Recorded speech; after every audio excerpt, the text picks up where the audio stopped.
જય સ્વામિનારાયણ રોમાસ કિચનમાં તમારું સ્વાગત છે। તો આજે આપણે બનાવીશું તળિયા વગરના બટાકા વડા। બિલકુલ હેલ્ધી ડાઈટ જે કરતા હોય તેના માટે એકદમ હેલ્ધી રેસીપી છે। તળિયા વગર બનાવવાના છે। તો અહીંયા મેં 300 ગ્રામ બટાકા બાફીને લઈ લીધા છે અને તેને મેં વરાળે બાફ્યા છે, ડાયરેક્ટ પાણીમાં નથી બાફ્યા। તો તેને આ રીતે મેસરથી સરસ રીતે મેશ કરી દેવાનું છે ને બટાકા થોડા ગરમ હોય ને ત્યારે જ મેશ કરી લેવાના, એટલે તેની અંદર નાની નાની ગોટીઓ જે રહેતી હોય છે તે ના રહે।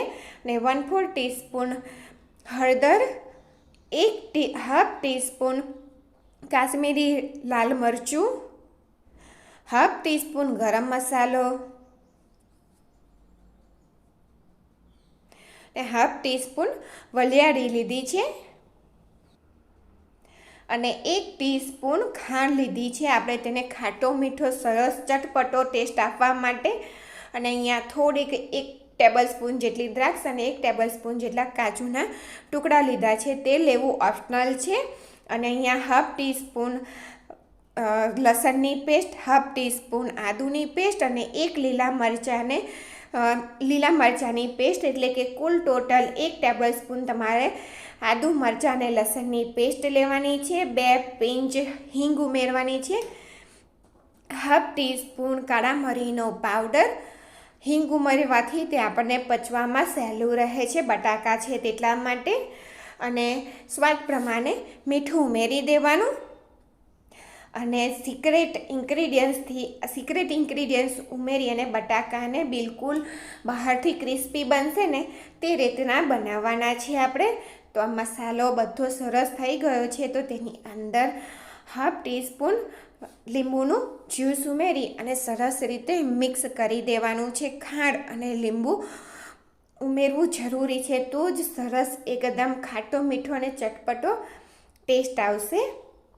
તો એક નાનો લુઓ લઈ અને તેને ગોલ ગોલ વાળી લેવાનો। અને જો તળ્યા વગરના બટેટા વડાની રેસીપી તમને ગમે કે બટાકા વડાની, તો મારી ચેનલને લાઈક કરજો, શેર કરજો અને સબસ્ક્રાઈબ કરજો। તો આપણે ખીરું બનાવી લઈએ। તો અહીંયા મેં 1/3 કપ જેટલું બેસન લીધું છે અને 1 ટેબલસ્પૂન ચોખાનો લોટ ઉમેરી દેવાનો, 2 પિંચ જેટલી હિંગ ઉમેરી દેવાની।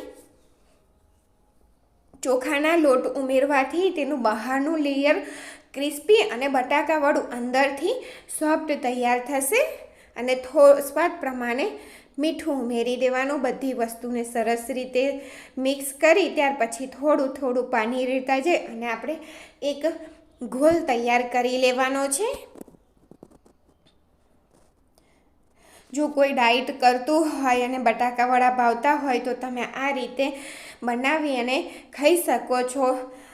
1/8 ટીસ્પૂન જેટલો સોડા, એટલે કે બિલકુલ 2 પિંચ જેટલો સોડા ઉમેરી સરસ રીતે આ રીતે ફેટી લેવાનું, એટલે આપણું બેટર ફ્લફી થઈ જાય। અને તળિયા વગર બનાવવાનું છે, તો અહીંયા મેં અપે પેન લીધું છે અને બધા તેના ખાંચાની અંદર એક ડ્રોપ્સ તેલનું મૂકી દીધું છે। અને આ રીતે જુઓ બટાકા વડાની ગોટીને બેટરની અંદર મૂકી અને તેને આપણે અપે પેનની અંદર મૂકી દેવાના છે। તો બિલકુલ ઓઇલ ફ્રી તળ્યા વગરના બટાકા વડા આપણે અપે પેનમાં બનાવવાના છે આજે।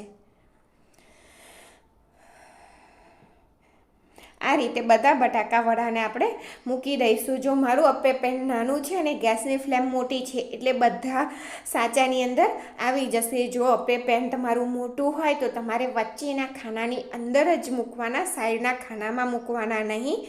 તો તેને ઢાંકી અને અડધી જ મિનિટ થશે તેને શેકાતા, અને ગેસની ફ્લેમ મીડિયમથી ઓછી રાખવાની છે, થોડીક ઓછી રાખવાની છે, બિલકુલ લો નથી રાખવાની, તે તમે ખાસ ધ્યાન રાખજો। તો ઉપરથી ફરીથી આપણે વધારે તેલ નહીં, 1 ટીપું તેલ મૂકી દઈશું, આપણે ઓઇલ ફ્રી બનાવીએ છીએ ને એટલા માટે। અને ધીરે રહીને આ રીતે જો બિલકુલ હલકા હાથથી તમે ફેરવશો ને તો તે સરસ રીતે ટર્ન થઈ જાય છે। અને અડધી જ મિનિટ લાગશે, એટલે તમારે ટાઈમનો પણ થોડો ધ્યાન રાખજો કે તે બળી ના જાય। જો સરસ રીતે પલટાઈ જાય છે અને ફરીથી ઢાંકીને અડધી મિનિટ જ થવા દીધું છે ને આપણા ઓઇલ ફ્રી બટાકા વડા બનીને તૈયાર થઈ ગયા છે. તો આપણે અપ્પે પેનમાંથી તેને બહાર કાઢી લઈએ. જો બીજી બાજુ પણ શેકાઈ ગયા છે સરસ રીતે. તમે આ ખાશો ને તો કોઈ તમને કહે નહીં, તો કોઈને તમે સર્વ કરી દેશો ને તો કોઈને ખબર પણ નહીં પડે કે તમે આ તળ્યા વગરના બનાવ્યા છે બટાકા વડા. જો તો મારી રેસીપી ગમે તો એક સરસ કમેન્ટ જરૂર કરજો. કમેન્ટ કરો તો અમને ખબર પડે કે તમને રેસીપી ગમી કે ના ગમી. અને અમને લાઈક કરજો. તો લાઈક કરશો તો અમને વિડીયો બનાવવાનું વધારે મન થાય છે કે અમારો વિડીયો કોઈને ગમે છે. Thank you for watching.